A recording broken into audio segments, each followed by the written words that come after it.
Hello.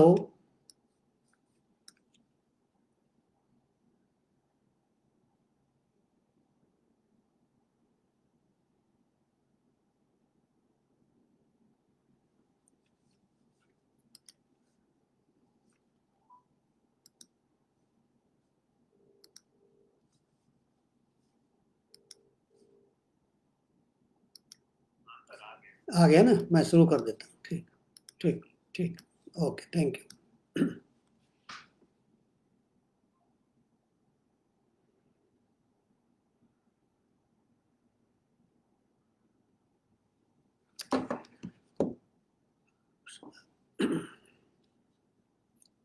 आप सभी को मेरा नमस्कार और हार्दिक अभिनंदन।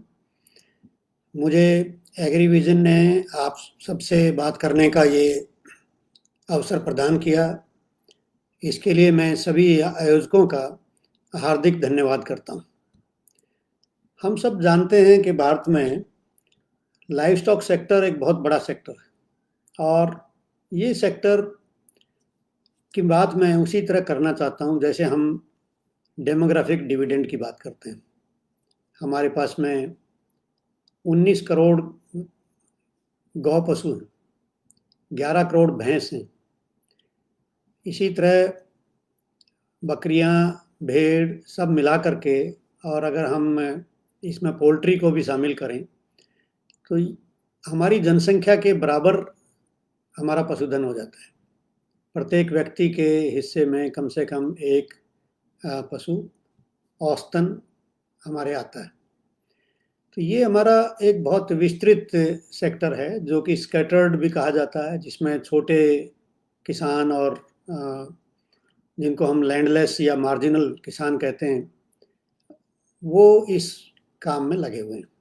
खेती के साथ साथ हमारी पुरानी परंपरा है कि क्रॉप्स के साथ में हम पशुधन भी रखते हैं, जिसके यहाँ गेहूँ चावल जो कुछ भी पैदा करते हैं उसके साथ साथ कुछ गाय भैंस बकरियाँ ये भी रखते हैं, और उससे जो अतिरिक्त आय प्राप्त होती है उससे हमें दूध और मीट और फाइबर और बहुत सारे उत्पाद मिलते हैं, तथा पशुधन को बेच करके भी लाइवलीहुड हमारी आगे चलती है।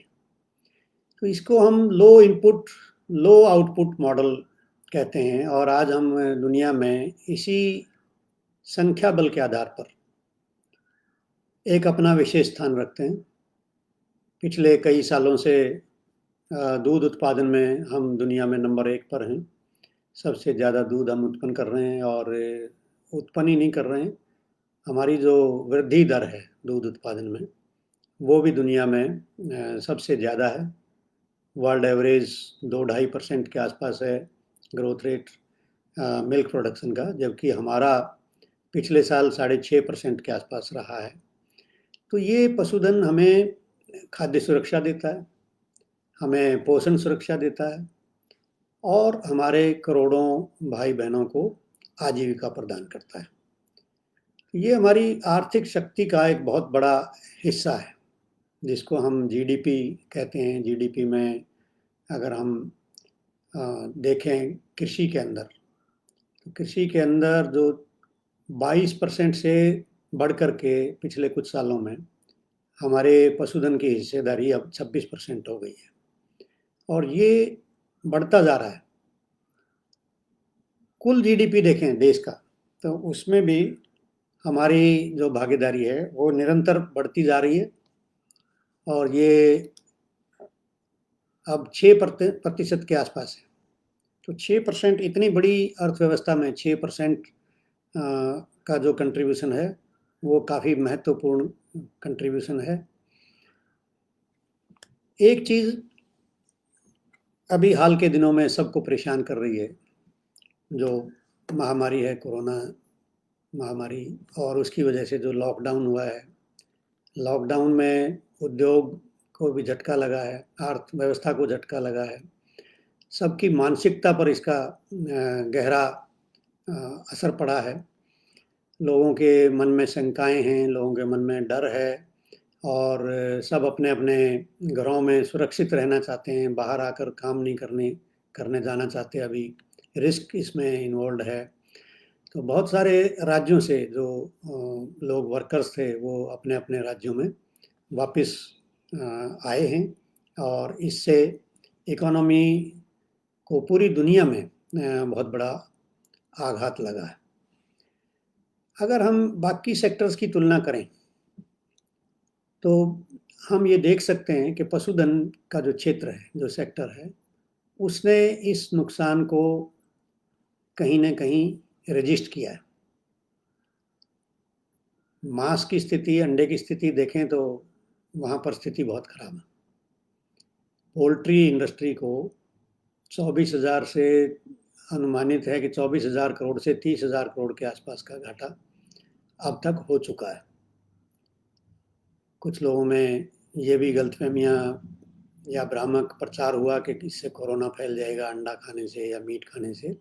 सभी विभागों ने, हमारे केंद्र सरकार ने, यूनिवर्सिटीज़ ने, राज्यों के विभागों ने इसके बारे में विज्ञापन भी जारी किए, लोगों में अवेयरनेस भी क्रिएट करने की कोशिश की कि अंडे से या मांस से, चिकन खाने से या फिश खाने से कोरोना नहीं फैलता है।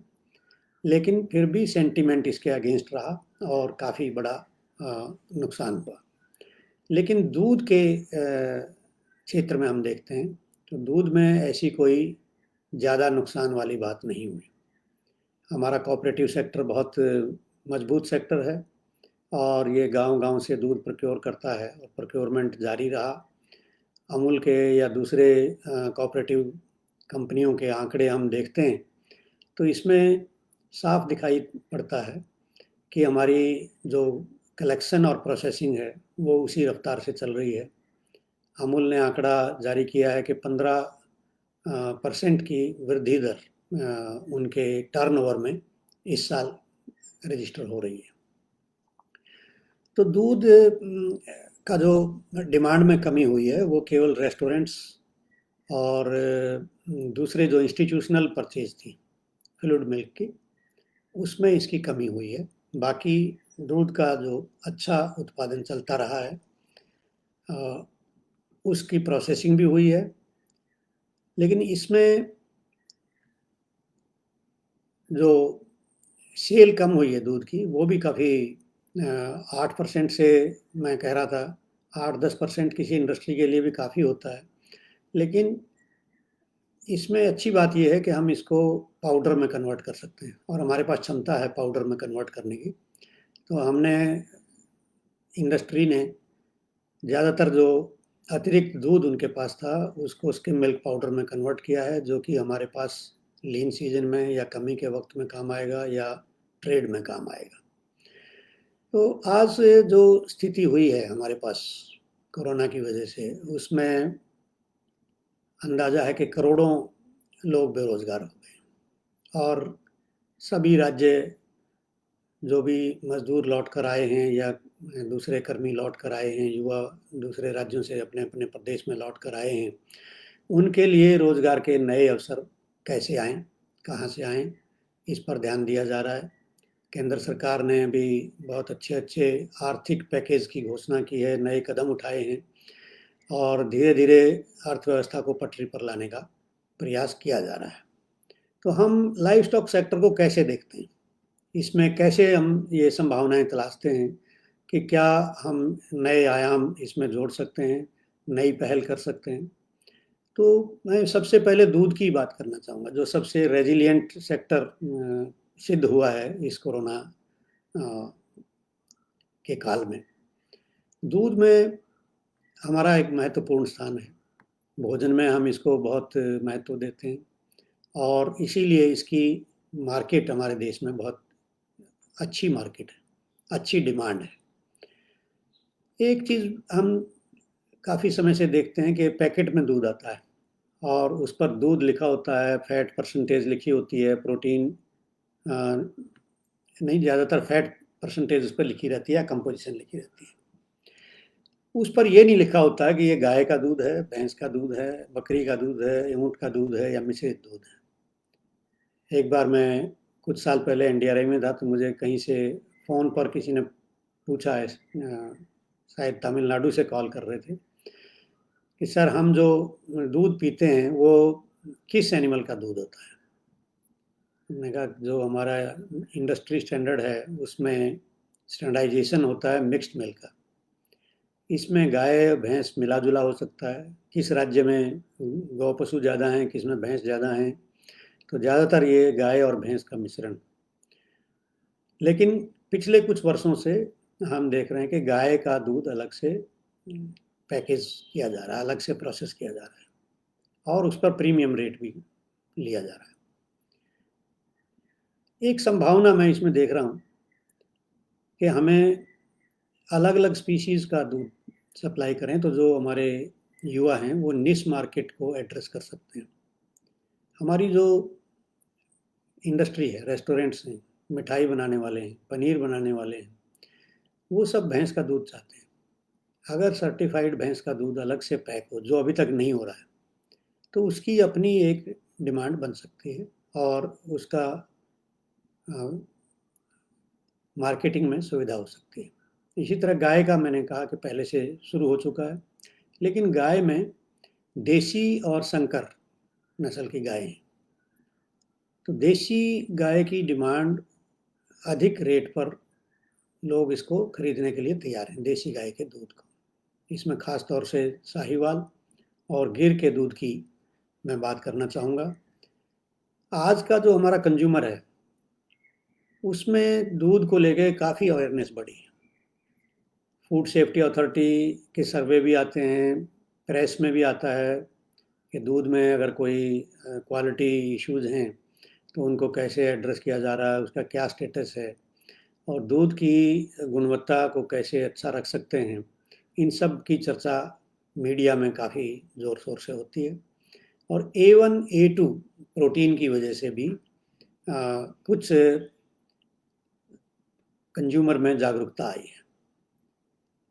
A2 को प्रेफर किया जा रहा है और हमारे देसी गाय और हमारी भैंस जो हैं वो सभी A2 दूध देती हैं, लेकिन सर्टिफाइड A2 दूध है या नहीं है, ये कुछ कंज्यूमर प्रेफर कर रहे हैं कि उन्हें सर्टिफाइड A2 दूध मिले तो उसका वो 1.5 गुना 2 गुना कीमत भी देने को तैयार है।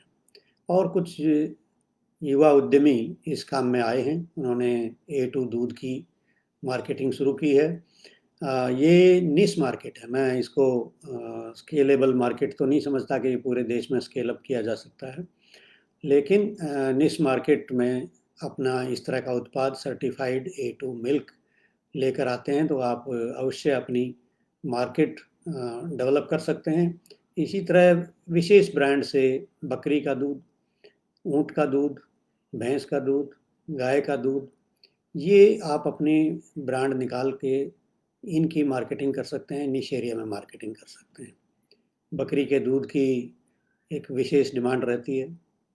कुछ बीमारियां हैं जिनमें लोगों को ये विश्वास है कि बकरी का दूध उसमें बहुत उपयोगी है, या बच्चों को अगर सप्लीमेंट करना पड़े, मदर मिल्क की जगह पे दूध देना पड़े तो उसके लिए बकरी का दूध प्रेफर करते हैं। और कुछ लोगों को एलर्जी के केसेस भी देखने में आते हैं कि गाय के दूध से या भैंस के दूध से या किसी पर्टिकुलर एनिमल के दूध से उनको एलर्जी हो जाती है। तो एलर्जी में दूध चेंज कर देंगे। गाय से एलर्जी है तो भैंस का दूध सूट कर सकता है, भैंस के दूध से एलर्जी है तो बकरी का दूध सूट कर सकता है। तो ऐसा माना जाता है कि बकरी के दूध की जो एक्सपोजर है हमारी वो कम है, इसलिए बकरी के दूध में एलर्जी कम है। तो बकरी का दूध अलग से पैकेज करके मेरे ख्याल से बहुत ही कम प्रयास हो रहे हैं देश में, बहुत ही कम। मीट के लिए बकरी ज़रूर पालन किया जा रहा है, दूध के लिए अभी भी कोई मार्केटिंग अलग से बकरी के दूध की नहीं हो रही है, लेकिन संभावनाएं अपार हैं। और अगर सर्टिफाइड गोट मिल्क की मार्केट शुरू की जाए तो उसमें एक बहुत अच्छी निश मार्केट मिल सकती है और रेट भी काफ़ी मिल सकता है। बकरी पालन में मैं यही कहना चाहूँगा कि बकरियां आप कम लागत से बकरी का फार्म शुरू कर सकते हैं और उसमें जो वृद्धि दर है, उनकी जो ब्रीडिंग रेट है, उसको देखते हुए आपका फार्म कम समय में तैयार हो सकता है। बकरियों में कुछ नए तकनीकी उपयोग करने की भी गुंजाइश है, जिसमें उनकी फीड को लेकर के, उनकी ब्रीडिंग को लेकर के और उनकी नस्ल सुधार को लेकर के काफ़ी काम किया जा सकता है। तो जो भी इसमें व्यावसायिक फार्म शुरू करना चाहें, तो उससे आर्टिफिशियल इंसेमिनेशन को अपनाया जा सकता है।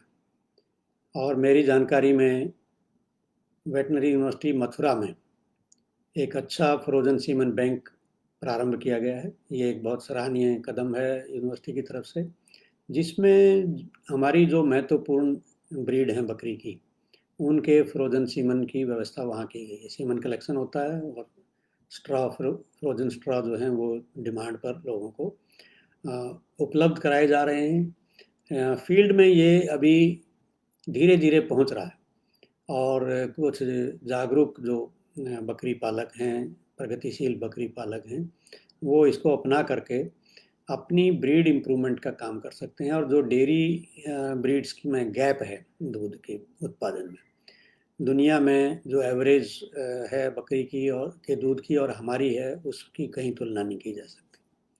तो ये गैप पूरा करके मीट के लिए भी और दूध के लिए भी बकरी पालन बहुत ही लाभदायक सिद्ध हो सकता है। और मैं तो समझता हूँ कि आने वाले समय में जो स्मॉल रूमिनेंट्स या हमारे गोट और पिग, ये दो एनिमल्स ऐसे हैं जिनका बहुत बड़ा पोटेंशियल है, जो हमने अभी तक टैप नहीं किया है।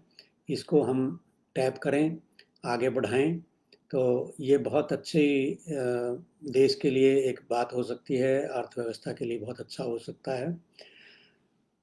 ये दूध की बात मैं कर रहा था, दूध के, लेकिन उत्पाद भी बहुत आसानी से बनाए जा सकते हैं। मिनिमल प्रोसेसिंग जिसको हम कहते हैं, बहुत थोड़ी सी प्रोसेसिंग के साथ कुछ उत्पाद हैं जो ट्रेडिशनल उत्पाद हैं हमारे, लेकिन उनकी स्टैंडर्डाइजेशन की आवश्यकता है, उनको अच्छी तरह से क्वालिटी को एड्रेस करने की आवश्यकता है। अगर आप मार्केट में ट्रस्ट बना सकते हैं, अपना अपना विश्वास जमा सकते हैं, अपनी टेस्ट रिपोर्ट्स को हाईलाइट कर सकते हैं या लोगों का अपने यहाँ विजिट करा सकते हैं।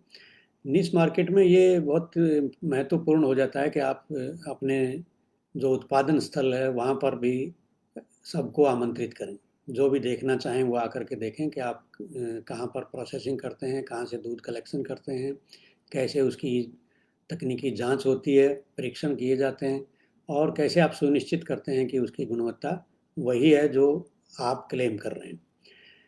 तो उत्पादों में मैं समझता हूँ कि जो फर्मेंटेड मिल्क्स, मेरा अपना भी एक काम इस क्षेत्र में रहा है, जिसमें दूध, दही, लस्सी, छाछ, श्रीखंड जैसे उत्पाद हैं। और इसमें बहुत सारे वेरिएंट्स की गुंजाइश है। वेस्टर्न वर्ल्ड में देखें तो योगर्ट के सैकड़ों वेरिएंट्स बाज़ार में उपलब्ध हैं। उसमें फ्रोज़न योगर्ट भी है, और वो कुछ नहीं है, वो भी दही के अंदर अलग से फ्लेवर डाला गया है, उसको स्टर्ड योगर्ट बना दिया गया है, उसमें फ्रूट का पल्प डाला गया है। तो इस तरह के प्रयोग करके हम भी अपनी नए नए उत्पाद जो फ्रोज़न फर्मेंटेड डेयरी प्रोडक्ट्स हैं उनके ला सकते हैं। इसमें जो सेल्फ लाइफ है वो बढ़ जाती है कि अगर कम से कम 1 सप्ताह तक की सेल्फ लाइफ तो आसानी से हम ले सकते हैं। और जो वैल्यू एडिशन है, जो प्रॉफिट्स हैं, उसमें अभी तो इस सेक्टर में काफ़ी अच्छी मार्केट है, काफ़ी अच्छी गुंजाइश है, जबकि लागत बहुत ज़्यादा नहीं है प्रोसेसिंग की। ज़्यादातर हीट ट्रीटमेंट करना है, पैकेजिंग करनी है, इंक्यूबेट करना है और कोल्ड चेन की आवश्यकता पड़ेगी। तो ये जो भी पेरिशेबल फूड्स में काम करेगा उसके लिए आवश्यक हो जाते हैं। प्लेन मिल्क की जगह जो हमारे कुछ ऐसे उत्पाद भी हैं जैसे फ्लेवर्ड मिल्क। फ्लेवर्ड मिल्क जो है वो ऑटोक्लेव्ड मिल्क है या स्टरलाइज्ड मिल्क है, जिससे कि इसकी सेल्फ लाइफ लंबी होती है। और जो हमारे पास सरप्लस दूध हो उसका हम फ्लेवर्ड मिल्क बनाएं तो साथ में एक साइड में ये प्रोडक्ट भी हम अपनी मिनी डेयरी से आसानी से बना सकते हैं, जो कि पूरी तरह से सेल्फ स्टेबल है। इसमें अलग अलग फ्लेवर्स भी ट्राई किए जा सकते हैं। तो थोड़ी सी ट्रेनिंग या थोड़ा सा एप्टीट्यूड अगर आपका हो, उद्यमी का हो, तो वो इन चीज़ों को अपना सकता है। और कुछ उत्पाद हैं जैसे ट्रेडिशनल उत्पाद में खोया, पनीर, घी, ये भी जब आप दूध का काम करते हैं तो इनकी भी सुविधा आपके पास होनी चाहिए ताकि आप सरप्लस दूध को हैंडल कर सकें।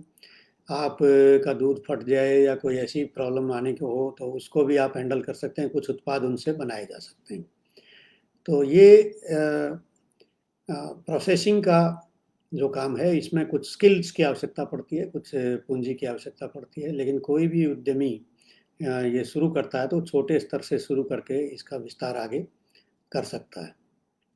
तो दूध और दूध से बने हुए उत्पाद की तरह ही मैं मीट का भी जिक्र करना चाहूँगा। हमारे देश में मैंने जिक्र किया अभी कि मीट की प्रोसेसिंग बहुत कॉमन नहीं है।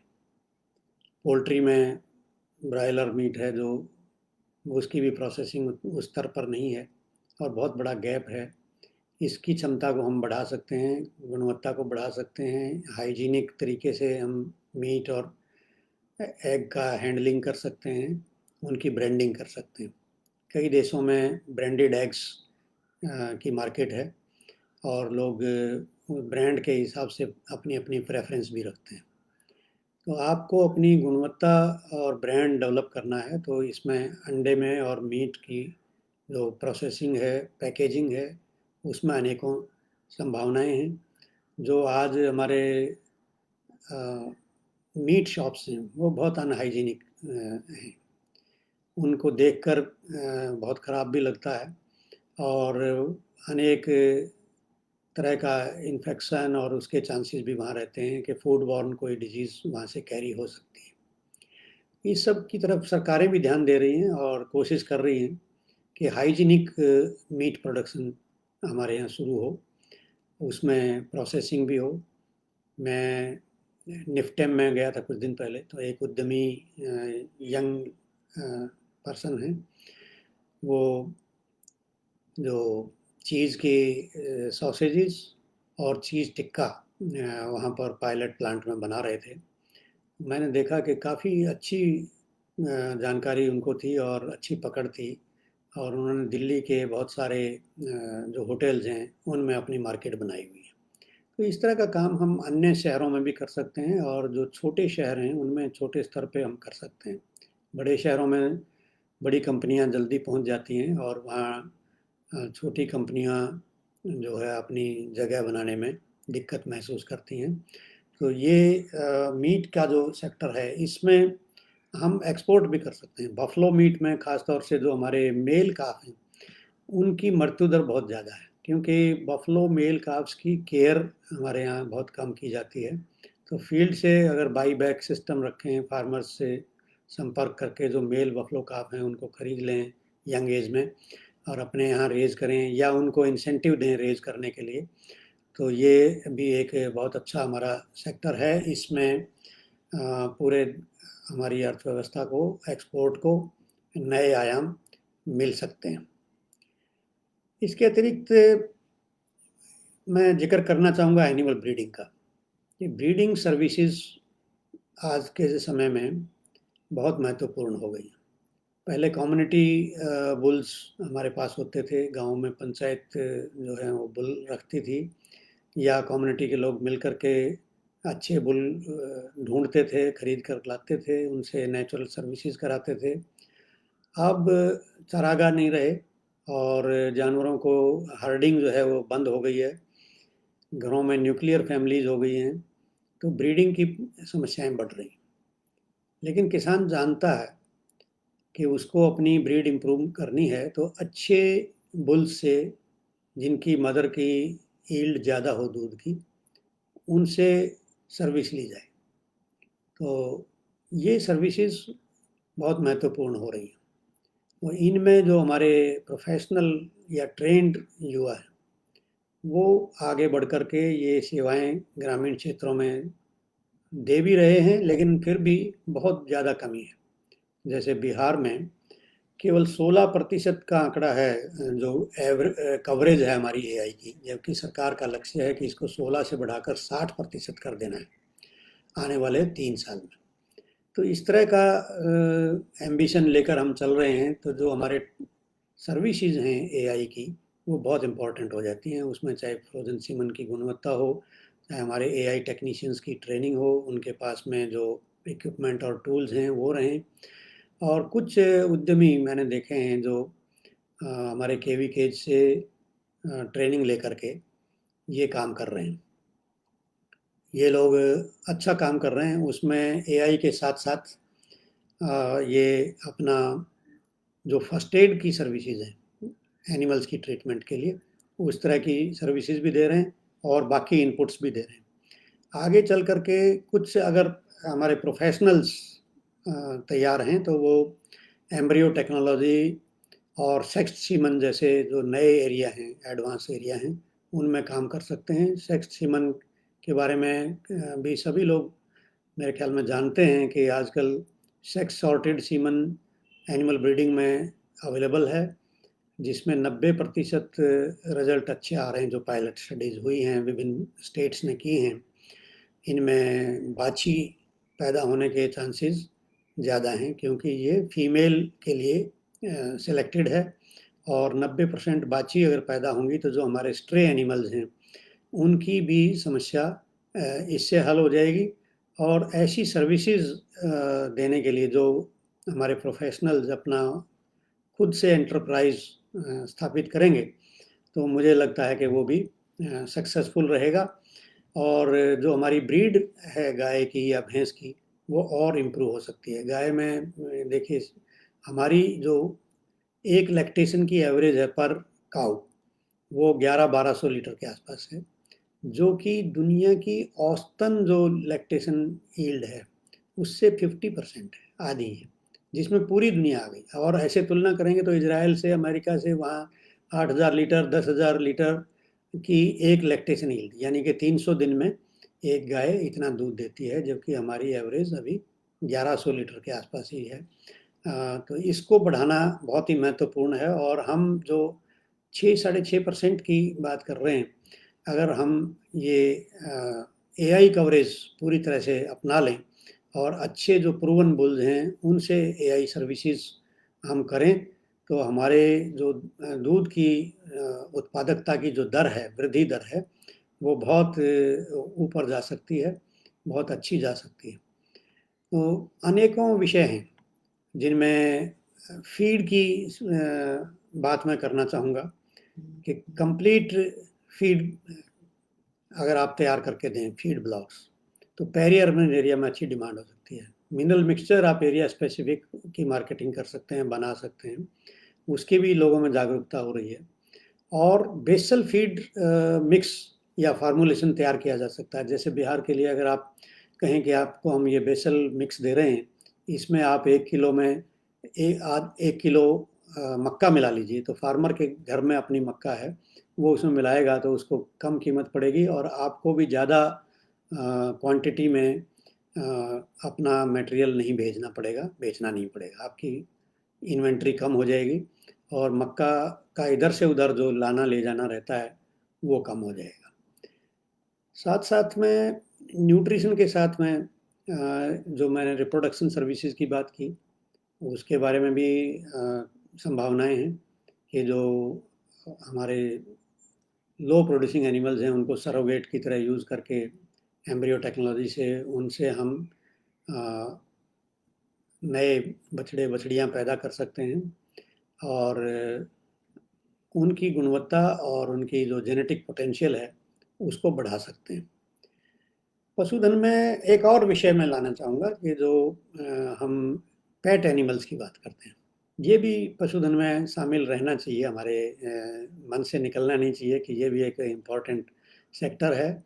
और ख़ास तौर से मैं सुरक्षा बलों की आवश्यकताओं को देखता हूँ। कई बार मैं उनसे बातचीत भी करता हूँ, कुछ डॉग ट्रेनिंग सेंटर्स में मैंने विजिट भी किया है। तो वो लोग बताते हैं, शेयर करते हैं कि अच्छी ब्रीड के जो पिल्ले हैं उनकी जो उपलब्धता है वो बहुत कम है।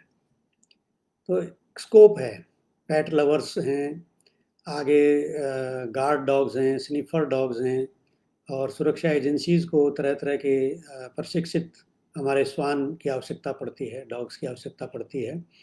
तो इसके लिए डॉग ब्रीडिंग अपना सकते हैं, थोड़ी सी ट्रेनिंग के साथ में अपना कैनल शुरू करें। डॉग बोर्डिंग हॉस्टल शुरू कर सकते हैं, स्पा शुरू कर सकते हैं। डॉग ग्रूमिंग के लिए बड़े शहरों में तो प्रचलन है, छोटे शहरों में उतना महंगा नहीं, लेकिन अफोर्डेबल डॉग ग्रूमिंग शुरू की जा सकती है, जिससे जो पेट लवर्स हैं वो अपने डॉग को नीट एंड क्लीन रख सकें, सुंदर रख सकें। तो इसी तरह से हॉर्स ब्रीडिंग का स्कोप है। ये बड़ा निश एरिया है, इसमें सब लोग नहीं घुस सकते, इसमें महंगी जो इन्वेस्टमेंट है वो भी ज़्यादा होगी। लेकिन फिर भी अगर किसी को अच्छी प्रोफेशनल ट्रेनिंग है और कहीं काम किया हुआ है हॉर्स फार्म पे, तो मैं उनके लिए सजेस्ट करूँगा कि वो भी हॉर्स ब्रीडिंग का काम कर सकते हैं। तो ये अनेकों संभावनाएं हैं, इसमें प्रोसेसिंग भी है, इसमें ब्रीडिंग भी है, इसमें फीड का अरेंजमेंट भी है, इसमें मेडिसिन की बात भी हम कर सकते हैं। तो ये जो जेनेटिक पोटेंशियल है हमारा, मैं सबसे ज़्यादा तो उसी पे अपनी तरफ से महत्व देना चाहूँगा कि स्मॉल रूमिनेंट्स और हमारे जो genetic improvement of large animals और मिल्क और मीट की हाइजीनिक प्रोसेसिंग, उसकी क्वालिटी, गुणवत्ता।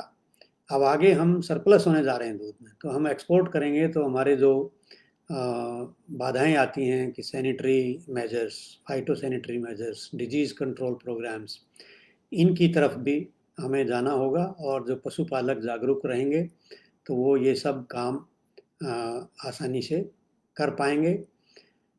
उद्यमिता के लिए विषयों की कमी नहीं है। जैसे मैं डॉग की बात कर रहा था, डॉग ब्रीडिंग में के साथ साथ में डॉग की एसेसरीज हैं, डॉग का पेट फूड की संभावनाएं हैं, डॉग की और तरह तरह की प्रशिक्षण की बात है। हमारे देश में जो गाइड डॉग हैं अभी उनका प्रचलन नहीं है। जो हमारे दिव्यांग हैं उनके लिए गाइड डॉग बहुत सहायक हो सकते हैं। और गाइड डॉग्स का मैंने दूसरे मुल्कों में देखा है कि वहाँ कितना उसका प्रचलन है, और सब जगह जो दिव्यांग हैं वो घूम फिर सकते हैं, डॉग की मदद से जा सकते हैं। तो समय के अनुसार मैं अपनी बात को संक्षिप्त में रखना चाह रहा था, और मैं समझता हूँ कि और अधिक लंबा ना करते हुए आप सबसे का धन्यवाद भी करूँ कि आपने सबने समय दिया। और एक बात को रेखांकित करना चाहूँगा कि उद्यमिता का जो जज्बा है वो आप में होना चाहिए, रिस्क टेकिंग कैपेबिलिटी होनी चाहिए, ट्रेनिंग भी आपकी अच्छी ट्रेनिंग होनी चाहिए, तभी आप उद्यमी बन सकते हैं। इसके लिए बहुत सारे टेक्नोलॉजी बिजनेस इंक्यूबेटर्स यूनिवर्सिटीज़ में हैं, एग्रीकल्चर यूनिवर्सिटीज़ में हैं, एनिमल साइंस यूनिवर्सिटीज़ में हैं। आप लोग उनसे जुड़ें, चाहे केवीके से जुड़ें, चाहे किसी अच्छी यूनिवर्सिटी से जुड़ें, अच्छे बिजनेस इंक्यूबेटर में आप जाएं उद्यमी बनने के लिए, और गवर्नमेंट की जो स्कीम्स हैं उनका पता करें।